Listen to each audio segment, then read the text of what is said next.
Wednesday afternoon, and you know what that means. Ringside Heat is on the air on News Talk Saga 960 AM. Ladies and gentlemen, my name is Lex Tan, your host and producer of the show. You can follow me at Lex Tan Media. You can follow the show at Ringside Heat on all of our social media platforms.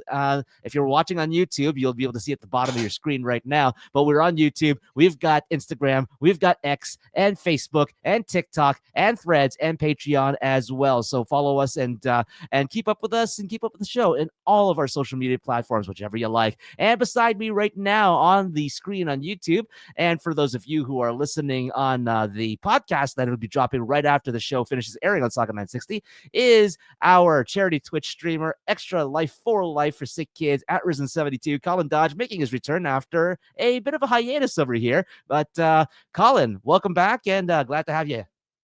Yeah, I guess it was a hiatus, but I mean, I'm always around for the AEW live streams, which, of course, the final one will be on the 28th, and we'll see if any of these cowards, pardon me, co-hosts, will join me on that fateful day. Jose's been good about it. He's become an AEW pay-per-view watcher. Mm-hmm. Of course, with the millions of hours each week of WWE, it is hard to cram in a second promotion, something I'm going to have to try and figure out in January when WWE debuts on Netflix, which I will be watching WWE again, or at least trying to. 6 hours. Another 6 hours of wrestling a week. I don't know. I'm worried. I don't. Buddy. It's like maybe 5 WWE wrestlers I'm interested in. It's going to be tough. But anyway. So that's the 28th. That's World's End. For the regulars of my AEW live stream, if nobody else shows up, you can be my co-host, and I will just talk to chat the entire 6-7 hours that AEW pay-per-views tend to go for. But dang it, they've been fun this year. Very solid this year, so I'm excited. Well, that's the thing about AEW. I mean, there's a lot of a lot of people may have some qualms about the way the way TV is booked and how wrestlers are booked from week to week to week, and even with and even with just like stuff that's going backstage, but for and attendance stuff, but it's always their pay-per-views, it's always their big super cards that somehow it all starts to tie together, it all comes together, and they put on, even though they're quite long, they put on really good shows. I mean, quite long, but not 2 days long. And also, if you don't have qualms about how things are booked in your favorite wrestling promotion, you're not a wrestling fan. So that's true. Come on. Come on. Who complains more than a wrestling fan? Maybe Toronto Maple Leafs fan. Anyway. Oh, go ahead. We have the right, damn it. Once in my lifetime. That's all I ask. That's true. I mean, here's the thing. Okay. Before we get to the wrestling Total sideline. Let's sideline this. I just have to process this right now. Okay. Through our lifetimes here, Colin, through our lifetimes, we've seen we've seen the Blue Jays win the World Series twice. Should have been 3 times, but yes, twice. Yes. We've seen the we've seen the Raptors win a championship. Yeah. Woo! Team Canada gold many times. Yeah, that's right. We even had Sidney Crosby in 2010 score the ultimate walk-off gold medal goal for Team Canada on home ice. In the ice and everything. Yep. It's we've seen all that. The only thing that the Argonauts, obviously, we've also seen them win Grey Cups as well. We've never. Yep, exactly. Oh, Doug Flutie. Oh yeah, you reminded me that. Right. Man, Doug Flutie was a wizard for the Argonauts. And I will throw in one of the most winning Toronto sports teams, the Toronto Rock of the National Lacrosse League. I used to be a season ticket holder. Man, those games were fun live. Oh, sure. I dare say as fun as a live basketball game. Yep. Ooh, interesting. Yeah. I mean, I've watched Toronto Rock games on TV and everything, but I've never been able to catch them live. So, crazy fun. It's one of those time if you can do it. Yeah. And that's the thing. There's a lot more, and because there's a lot more, it's very much like hockey, but it's very much like hockey, but it's like there's more scoring than hockey, so there's a lot more to get up and cheer about as opposed to go and ooh whatever like that. And and so would you say based on your experiences, would you say that Toronto Rock games are louder? The crowds are louder than Toronto Maple Leaf crowds. Well, it depends. Are the Leafs playing well at the time, or can you hear a pin drop because it's just been 5 goals against? No, there is nothing louder than a Leafs game. I've been to a Blue Jays game. I heard everything. No, yeah, I don't want to get into about the Jays. I'm sorry, I'm just not a baseball fan at all. I think the last game I went to, Johnny and his band were playing the national anthem, and that I'm not even sure how many years ago that was. So, but yeah, I've been to I've been to Raptors game. I've been to plenty of lacrosse games. I've been to a fair amount of Leafs games and stuff like that. When the crowd gets into it, the Leafs are bumping. Everybody's having a good time. To borrow from The Rock, it is truly electric. It's a great time because the biggest passion I think is still for the Leafs. So sadly, I mean, there's no consequences. They don't ever have to win a cup. We sell them out all the time anyway. So, but again, that's a whole other topic for probably a different podcast than the one we're trying to do at the moment. Yeah. Well, as of right now, as of the time of this recording, which is on Tuesday night, we are the Toronto Maple Leafs are actually second place in the Atlantic Division right now. So that's always a positive thing that's going on, and well, hopefully we'll see some different result this year. Who knows? Well, we're playing Jersey right now. Sheldon Keefe is back for revenge, so we'll see. Right. Oh yes, and speaking of revenge, yeah. So, I mean, wrestling is all about this stories about retribution and revenge and the Continental Classic. I haven't been. As you called me a coward earlier for yes, because there's it's very fine line between co-host and coward. So there's like two. The first two letters are the same. That's it. Yeah, pretty much. Yeah. So I want you to talk to me. I want you to talk to me and talk to the people about the AEW Continental Classic, which according to a good old Wikipedia, the dates are between November the 27th to December the 28th, 2024, which is the pay-per-view, as you mentioned, is going to be at. So yeah. So start off the AEW talk. Well, first off, the semifinal and the final happens at World's End. So the winner of World's End will be having 2 matches that night. So that's how that's going there. Now, it's done in a round robin. I don't care for round robins, but in terms of narrative storytelling, a round robin is best.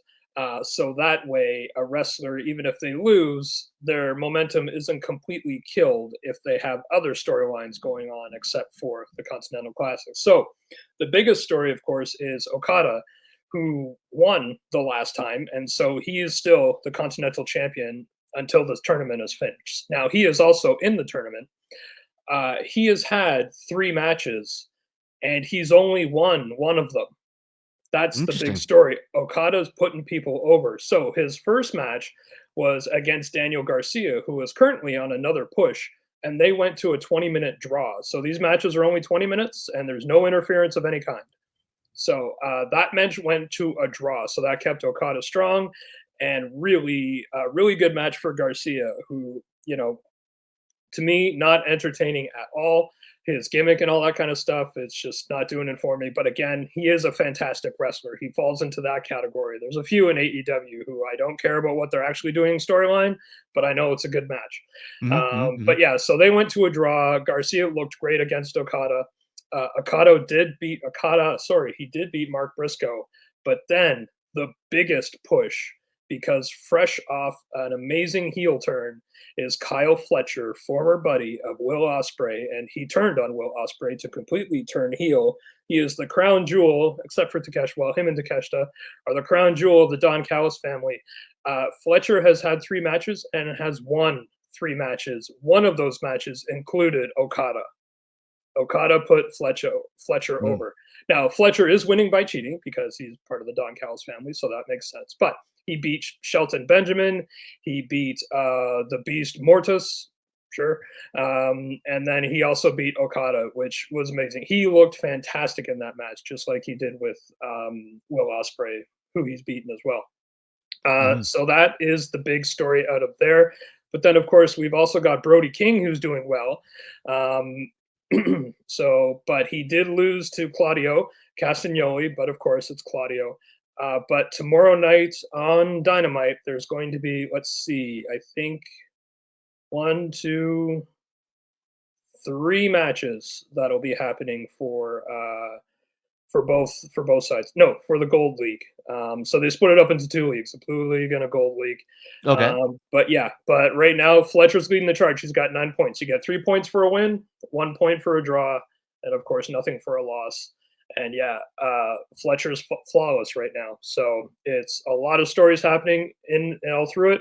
But other than that, women's division, Julia Hart is almost back. She's putting out a lot of vignettes. She's haunting Jamie Hayter currently. Jamie Hayter doesn't know why. Julia hasn't explained herself, but who cares? Julia Hart's coming back. Mercedes Moné, her bodyguard quit on her. So it wasn't exactly like Diesel and Shawn Michaels, but her bodyguard got tired of her. So Mercedes is being a heel all by herself now. Willow Nightingale is back in full force. She's gunning for Marina Shafir of the Death Riders. So that will be interesting. But I think she's also in one of the new New Japan Pro Wrestling tournaments. There's a women's tournament going on. So she's in that. And there's a few other AEW women's stars that are in that as well. Women's division is still looking great, still getting better. And then, of course, the Death Riders, man, they are taking over. They are trying to pretty much destroy AEW. Orange Cassidy is in their sights right now. Orange Cassidy has declared that they have to kill him to get rid of him, so they keep trying to do that. Darby Allin is getting in their face. He wants Mox for World's End. I don't know if that's going to happen. Nothing like that has been booked yet. And Cassidy just keeps going, kill me. Go ahead and kill me. And they keep trying. And now FTR has stepped up and saved Cassidy once. So we'll see how that goes. But it's really interesting. We have not seen the AEW belts since Moxley beat up Brian for it. He says we don't deserve to see it. So it was put in a briefcase and we haven't seen it since. So that's actually a really interesting storyline for me, hearing that, because it's like, it's a great way to keep the title off of TV, but then still have the champion active in the story and relevant to the story as well, because it's we're used to, from all the years that we've watched WWE and just any promotion really, just wrestling. Exactly. The champion's out there, he's got to be rocking the belt, right? The belt's on the shoulder, around his waist. Maybe he's dragging it behind him. Thank you, Stone Cold. But it's just however it happens. But the belt is always on display. You want to see that thing.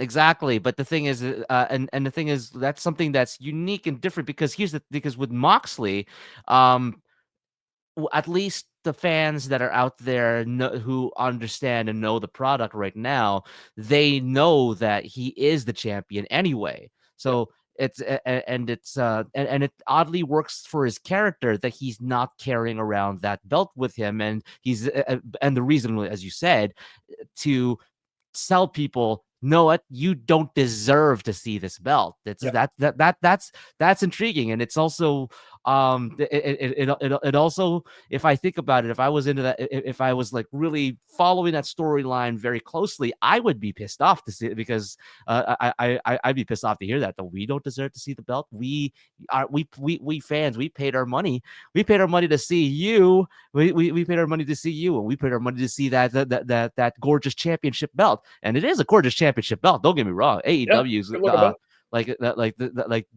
if there's anything about that world title, it was an immediate hit, as soon as it was revealed. And it's heavy too. Friend of the show, Vinny Salvador, he bought an AEW. He bought the AEW full-size replica at Forbidden Door back in 2022, and yeah, whenever it was here in Toronto, and there were like only like what six of those belts that were up for grabs. He laid down like I don't know how much he laid Don't down say it. anymore for that. Don't say Yeah. it. He may not want people to know. He laid down a pretty penny for that, but it's all Yeah. worth it because that belt is like it's big, it's heavy, it's beautiful. So it's yeah, and for Mox to for them to put the championship like that, I actually kind of like that idea that Yeah. that they're protecting the belt like that. It goes into the very cult overtones that are happening with the Death Riders, especially when you look at Wheeler Yuta's character. He's still the number one jobber. I mean, so it doesn't matter if it's the BCC or if it's the Death Riders. He's the only one losing matches. Yeah, but it's really interesting. Oh, I forget who it was, but somebody came out, yelled at Yuta. It was probably Orange, and yeah, Orange Cassidy called him a pawn, where Yuta didn't have a mic, but he was at the bottom of the ramp and he screamed, "I'm nobody's pawn." And then immediately Claudio beside him just yelled at him to shut up. Wow. So there's a lot of little detail stuff like that. And so, I mean, the belt is supposedly in the briefcase that Marina Shafir keeps carrying around with her, but no, we haven't laid eyes on the belt. As soon as he won that match, they immediately put it in a bag and took it away. So yeah, the belt hasn't been seen since it was dropped. But yeah, there's really interesting cults. And then, of course, the amazing promos. I mean, Mox is always good at his promos. So yeah, Mm-hmm. yeah. But yeah, so that's the big story, of course, the Death Riders. But yeah, go back and watch the matches that have happened in the Continental Classic. They're all great matches anyway.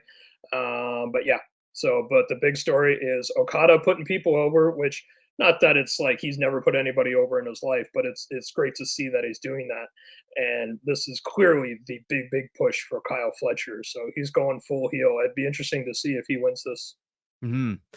Ringside Heat on News Talk Saga 960 AM, talking about AEW, the Continental Classic, and leading up to the pay-per-view where we will find the winner of the Continental Classic, amongst other things, coming up on December the 28th. Yeah. That would be AEW World's End.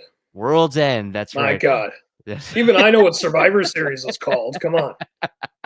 AEW World's End, but at this point, this segment has come to an end. But we will continue the. You're AEW so happy. Look at talk. him smile. He's great. You can talk about WWE now. We're gonna continue. Well, we will get to WWE in a sec, but we will continue the AEW talk a little bit here because there are a couple of things I want to. I do want to process about what's going on with AEW right now, outside of the Continental Championship Classic and everything. So we will take this break, and when we come back, more wrestling talk here on News Talk Saga 960 AM. This is Ringside Heat, back after these promotions. Tell me I'm wrong, but if we just walk away, we'll be giving in. Tell me I'm wrong, but if we just walk away, we'll be giving And welcome back to Ringside Heat on News Talk Saga 960 AM, your favorite podcatcher, and on YouTube, Lex Tan at Lex Tan Media, Ringside Heat at Ringside_Heat, alongside Colin Dodge at Risen72. We're going to be continuing the AEW conversation with the Continental Classic and AEW World's End at the year's end as well. I want to get a little bit more about a little bit more information about what you think, Colin. Fantasy book this for us. What do you Fantasy think? movie. You got it. What do you think could happen? Who could win this Continental Classic? Who are the matchups that will and the stories and feuds that will happen as a result of this or after this tournament has been resolved? And where do you see this all going? Well, all right. So if we're gonna continue on with the amazing rise of Kyle Fletcher right now with his heel turn, I think the dark side result would be Kyle Fletcher winning and just cheating his way right to the win. And he has so far with his 3 matches. And it's things like, low blow when the referee's not looking, that kind of thing, foot on the rope, grabbing the rope for the leverage and all that kind of stuff. So, classic heel things. Because again, there's no interference ringside. That's the rule for everything. So there won't be, and there hasn't been any ringside interference. Well, that's a good thing. Yeah. Yeah, they keep that true for the Continental Classic at least. So, because if it Mhm. happens, then you're disqualified. So, Right. but yeah, so dark side route, Kyle Fletcher for sure. If oh my goodness, I'm blanking on the name. How could I? How dare I? Bobby Lashley. If Bobby Lashley was in it as well with Shelton Benjamin from the Hurt Syndicate, then I could see them possibly getting to the final. But I don't think their big story right now would need the Continental Tournament. I think theirs is about recruiting still and all that kind of thing. And of course, they're very busy with Swerve Strickland, so that's the big thing going on. So I don't see Shelton getting that much farther. Now, for the good guy feel good win, then that would be Danny Garcia. So yeah, I mean, he took Okada to a draw, and what else did he beat? Let me see here. Well, he beat the Beast Mortos, but Mark Briscoe did beat him, so he's not shooting right to the top like Kyle Fletcher is. So he's having the harder time like a face would. Mhm. And of course, he is the current TNT champion as well. So, I mean, that might hinder him. Like, do we need another double champion? But, who knows? We'll see how that goes.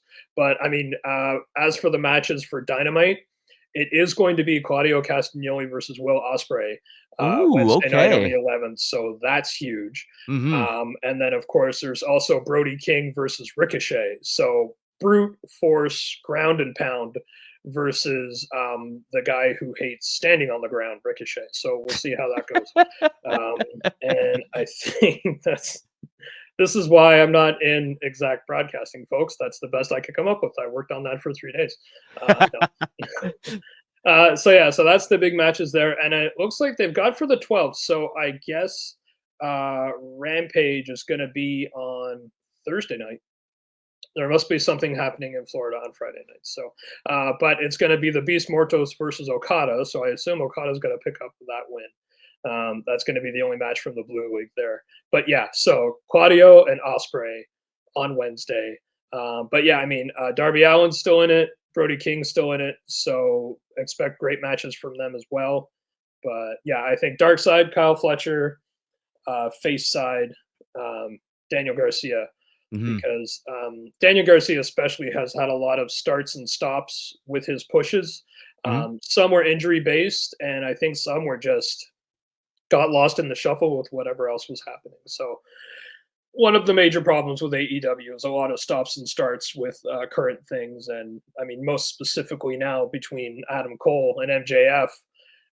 When it stopped, MJF was face and Adam Cole was heel, and when they came back, they switched roles without really any explanation. So Right, right, right, yeah, right, right. so yeah, so that's just that lot. I mean, and that was a lot. I mean, of course, both of them were injured and needed time off, so that completely took the wind out of the sails of that feud. And so they're trying to save it, but Mhm. Now, here's the thing: who would out of the two? Because you mentioned Daniel Garcia as the face to win, and yeah, then for the and then for the heel to win would be Kyle Fletcher. yeah. Who do you think should get the win, and who do you think can take this and elevate it in the way that, let's say, an Orange Cassidy was able to take the intercontinental or the international championship and elevate it? Well, honestly, then I think it should definitely be Kyle Fletcher. It's kind of like it is a huge, huge push, and it's pure heel. And the Don Callis family, the only other title they have is the international title, and that's with Konosuke Takeshita, who Mhm. is brilliantly defending it in other promotions all around the world, as well as AEW. Mhm. He truly is an international champion, and he's getting scary good in the ring more and more all the time. So he's definitely go find his matches; they're incredible to watch. So yeah, so to have another champion in the Don Callis family would be nice because it's really just Konosuke, and he's not there a lot because he's off in other promotions promoting AEW everywhere else. But he's Mhm. shown up the last couple things for the TV ones. But yeah, I said Kyle Fletcher because they've had him destroy Osprey, and if you're going to do that, don't waste it, right? So don't waste it like ending the streak when you didn't need to. Oh, wow, I'm yes. not bitter or anything. Not bitter. Not bitter. Give it to a guy who doesn't need it, and then he's gone away again. I'm not bitter. I'm not bitter. Well, the Don Cal. I mean, here's the thing as well too that I've been talking about this. So I've been mentioning this a few times over the past couple of months. Yeah. Because Don Callis, active in AEW again, which is always Mhm. great because Don Callis is awesome. So, Oh, but pretty he's cool. also but the fact that he is also active and actually active in a major part of Maple Leaf Pro as well. That's and calling matches alongside Mauro Ranallo. Mhm. I mean they're not. I mean there might not be as much going on with with Maple Leaf Pro at the moment, which is the reason why he can go and have some major time with AEW at this time. Yeah. However, it's just uh do you see some sort of like a kind of a crossover with Maple Leaf and AEW in the future sometime? I mean, I don't see why not. I mean, AEW is very friendly to anybody who wants to come in and do a thing. I mean, aside from, of course, New Japan, the biggest new thing this year has been with the CMLL. I mean, Tony Storm was down there Right. for a good long time before she's gone again, Mhm. putting people over down there. I mean, she had. I don't think she's won a match since she lost her title, no matter what promotion she's in, whether it's I Mhm. mean, she hasn't wrestled in AEW since, and I don't think so. And then yeah, in CMLL, I know the one match I watched. Yeah, she lost that in true beautiful Tony Storm fashion. I can't wait till she's back. But yeah, um, so yeah, and of course, and much WWE does this as well. Big promotion for local talent when they're in town as well. So I mean, usually it's the the jobber match that you'll find. It's the local talent getting squashed by somebody, but still. So I mean, AEW is super friendly with just other promotions coming in to do stuff. So I don't see why not. Just making it another, audition shot kind of thing, another tryout. I mean, why not? That's how you find new people, right? So. Mhm. Yeah, and it's and it's interesting too because I know there are a couple of times that that WWE has sent people over to the indie promotions over in Yeah. Hamilton and Oshawa, unfortunately I missed the one that was, or I wasn't able to go to the one that Destiny World Wrestling actually held in Oshawa. Oh, I went to the show, but I didn't get to go to the tryout or to the tryout because they were actually auditioning not just for wrestlers but for announcers and for and for broadcasters as well. right. So and so I mean I would love to be able to just be a fly on the wall for some of these auditions because it's Oh, that'd be amazing. yeah. Yeah. Mhm. And I think too, of course, while Don Callis is down there working, of course he's scouting a little bit too. I mean, why would you not? I think anybody in the industry, especially if you're a manager role, promoter, even a bit of a promoter kind of thing, of course you're going to keep keeping an eye on people, and then somebody's interesting, he's going to be telling whoever is head of talent at AEW. Of course, he'd mention, "Hey, this guy looked great," kind of thing. So yeah, Mhm. I think you're always scouting a little bit, especially when you're going into other promotions.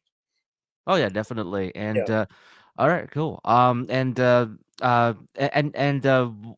other matches that you are looking forward to watching tonight for AEW Dynamite?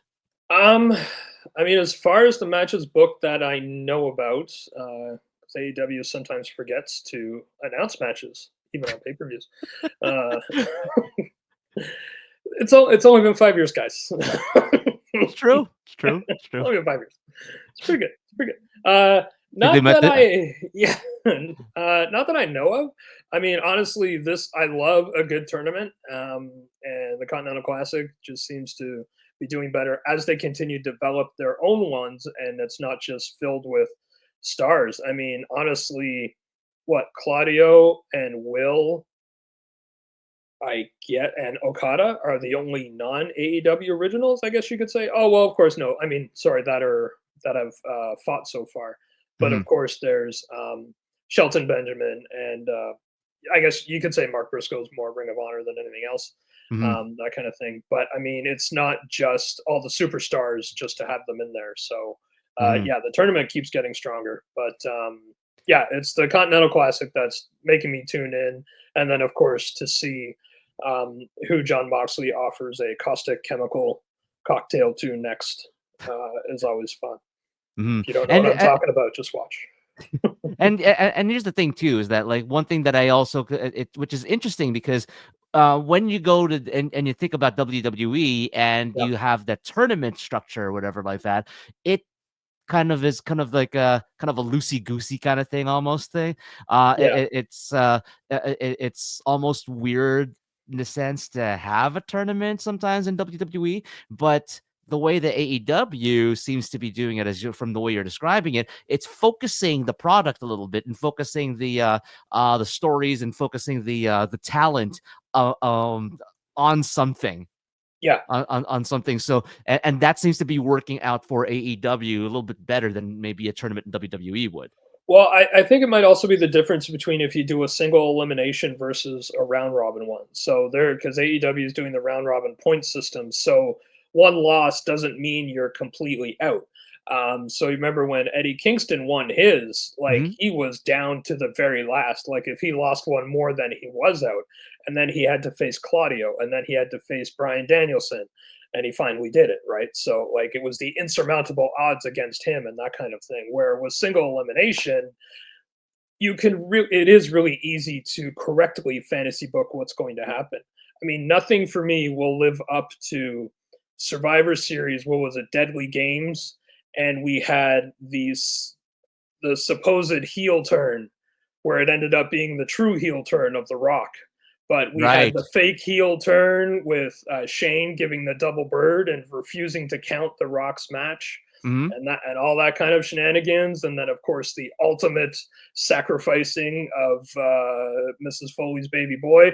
Poor Mick Foley had to be the Mhm. final victim of that fiasco. And then, of course, it was the true heel turn of The Rock, and of course yeah, and The Rock and the McMahon union and all that Mhm. kind of stuff. Right. Yes. Yes. I Yes. don't think there's been a better tournament yet. Not, and again, I have not watched every tournament. I mostly missed NXT, so I'm sure NXT in the DIY days and stuff probably had amazing tournaments that I don't even know about. Mhm. But of all the WWE that I have watched, and it's quite a bit, I have not seen a better tournament narratively, especially since that. Mhm. But yeah, with this one, again, you've got the space to have wins and losses. It's still okay. Everything's been a great match. So it's all fantastic matches, even if you don't care about the story, which is Mhm. interesting Mhm. because it's almost like, I mean, is it sports entertainment or not, right? So Mhm. Jay White and Hangman Page do not care at all what they're doing. But I mean, damn it, they put on good matches, and their last two were spectacular, and Jay White winning both of one. So they're great to watch. I just don't need to listen to them or follow along what their storyline actually is because it doesn't matter.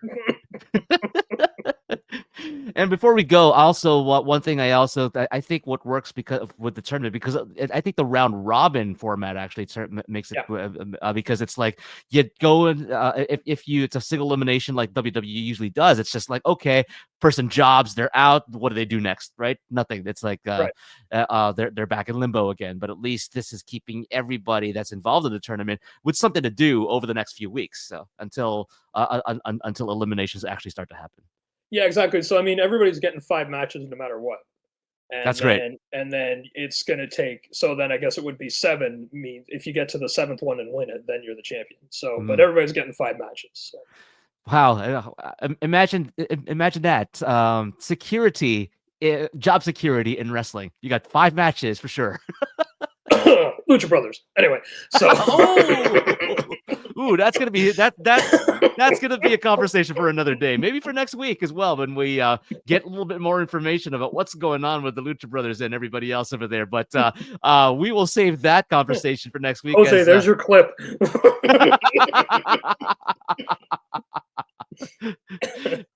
when we come back, we will be talking about this Saturday's big show, so to speak. Saturday night's main event making a comeback. What? It is Is it the it is 90s gonna again? be The 80s? 2024's obsession. That's right. Oh I god. said that. Yes. Sure. And it's we're gonna talk about just things that might be happening, and for Colin as the sort of WWE outsider here for the product at the moment, what he thinks about what could happen between, you know, Cody and Kevin Owens. That'd be great. Back after these promotional considerations, Ringside Heat on Newstalk Saga 960 AM. Tell me I'm wrong, but if we just walk away, we'll be giving in. Tell me I'm wrong, but if we just walk away. And welcome back to Ringside Heat on Newstalk Saga 960 AM. Lex Tan at Lex Tan Media, Colin Dodge at Risen72. And for those of you on YouTube, I just corrected the layout on the screen over here. So, hey, you know what? I'll be looking at my kitchen. And then you can get more of the Ringside Heat logo over here in my background. But hey, I mean, you know, switching gears from the AEW side, going over to the WWE side because Saturday night's main event, that is something that you know, things that we things that we might have forgotten about, but now WWE's making us remember now that it is an obsession. I'm a kid again. I just watched Batman the Animated Series and X-Men and Spider-Man, and now I'm ready for Saturday night's main event. Okay, sorry. Fugue state. I'm good. I'm back. All right. Yep. Hey, well, I mean, I mean, the X-Men show. Oh, by the way, I found a clean track of the X-Men theme song. Ooh. Without any of without any of the sound effects, and everything, and it's just like, you know, pure Ron Wasserman gold. You know. Oh yeah. Yeah, which is it transports you. Yeah. Exactly. And you know what? I just realized something. You know, Ron Wasserman was probably the guy that introduced a lot of young millennials and older Gen Zs to metal and rock music, from Mighty Morphin Power Rangers and the X-Men theme and all the cool themes he used to write back in the 90s. So thank you, Ron Wasserman, for all of that. Look it up, kids. Or not, you know, I mean, used to be kids. And kids no more, right? Yeah, kids no more. Sorry, I forgot. I forget how old I am, as I have my gray hat to hide my gray hair. But anyway, so yeah. Man, some of the young millennials like Jose, he's 30 now, man. By the way, happy birthday to Jose on tomorrow is his birthday. And 31, I believe he's turning right now. So or he's going to be turning tomorrow on Thursday. So happy birthday to our director of digital content, Jose Taboada. You can wish him a happy birthday at Taboada93 on all social media. Happy birthday, Jose. Yeah, buddy, not as young as you used to be. You're going to start forgetting things. It's going to be great. And I'll try to remember to mock you. Well, one thing that we will remember, however, is this card now for Saturday night's main event. So let's go quickly. We're going to go what's through happening? I have no idea what's going on. Well, the Women's United States Championship is on the line. It's going to be... Wait. The women have a United States Championship belt? Yes, they do. Now they do. Fantastic. That's great. And there's also an Intercontinental Championship tournament as well that will be resolved next year when Raw goes to Netflix, or when WWE goes for to the women Netflix. as well. Yes, for the women. So they have it. There is a women's Intercontinental belt available up for grabs now. So I love that. That's great. Mm-hmm. That's perfect. So Jade Cargill should have all of it. But anyway, unfortunately, she's injured right now. I know. Unfortunately, I want her to do so well. I loved her. I love her still so much. She's great in AEW. She left wonderfully, passing the baton to Statlander. And anyway, so get back soon and destroy everybody like you're meant to. So we got the Women's United States Championship on the line. It's going to be either Bayley or Chelsea Green. That's still to be determined. Bayley. Yep, she's back. I picked Bayley. I'm just going to pick Bayley. Nice. Versus Mi Chin or Tiffany Stratton, which is also two of those names. I have no idea who they are. Okay. Tiffany Stratton currently is Miss Money in the Bank, and for your information, Colin, last week at Survivor Series War Games, there was a moment where both the women's championships, the women's champion, Liv Morgan and Nia Jax were both laid out in the middle of the ring, and Tiffany actually hid the Money in the Bank briefcase in a trash can that was brought into the ring, and so she could have cashed in, but unfortunately she didn't. But that's smart though. I like that. Okay, yeah, that's good. very cool. Who is there an early favorite right now to win that? To win it, to win that, I personally don't know, but I think, but there's a part of me that thinks it will be Chelsea Green for the United States Championship, because she has busted her tail so much this past year. And, yeah, I've heard. Of course, I've heard all you guys ranting and raving about her. So that's good. That's great. So if her hard work is paying off, I love that. So. I would love to. I personally would love to see Chelsea win that United States Championship myself. So, women's world champion is going to be Liv Morgan, putting it up against Io Sky. And Io Sky. Yeah. Io earned a title shot against Morgan weeks before Survivor Series, and she has the momentum over the champion after her team defeated Liv Morgan's War Games team back on November 30th. The World Heavyweight Championship is going to be on the line. Gunther, the champion, is going to be putting it up against Finn Balor and Damian Priest. Triple threat. These guys, lots of bad blood. So Damian Priest isn't the world champion anymore? It's Gunther? No, he dropped it to Gunther. Yeah. Really? Okay. Yeah. Wow. He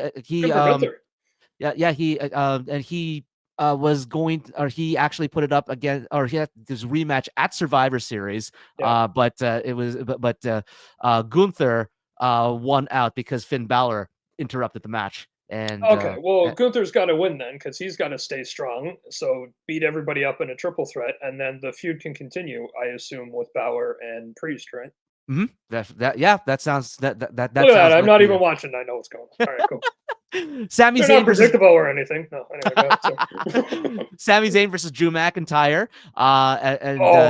And Drew's this is his return, her surprise return the week after Survivor Series, and laying out Sami Zayn with the brogue kick. I love Drew, but I mean, Canadians first, man. But I think in this situation, Sami is going to eat the pin, because Drew. The easy answer is always Sami puts somebody over, but it's Drew though. Oh, I mean, I gotta pick Sami, but yeah, you're right. It's probably Drew.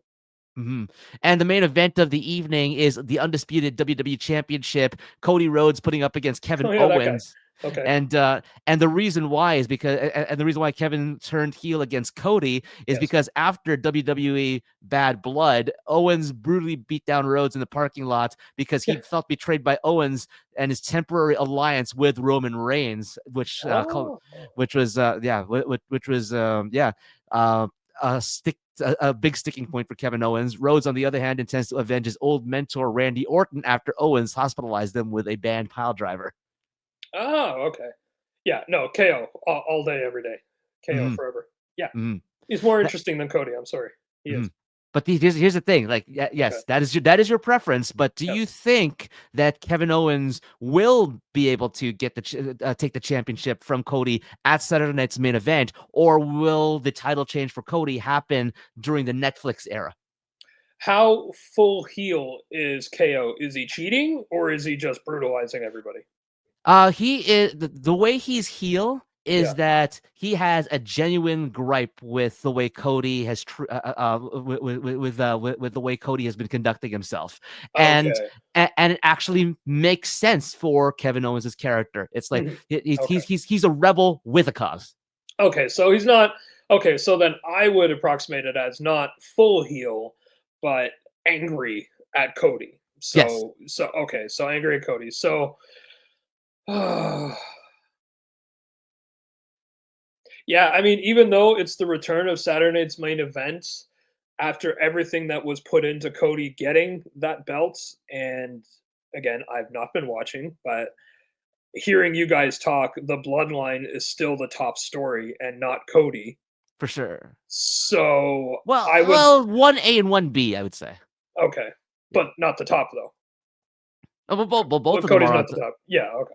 Yeah.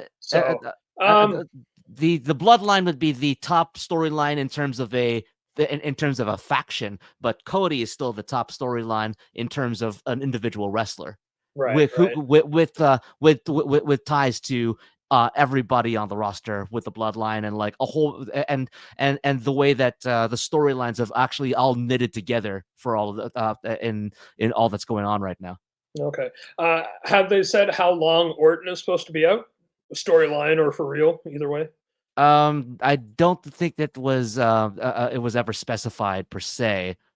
Because I could see a surprise return distracting KO and Cody retaining.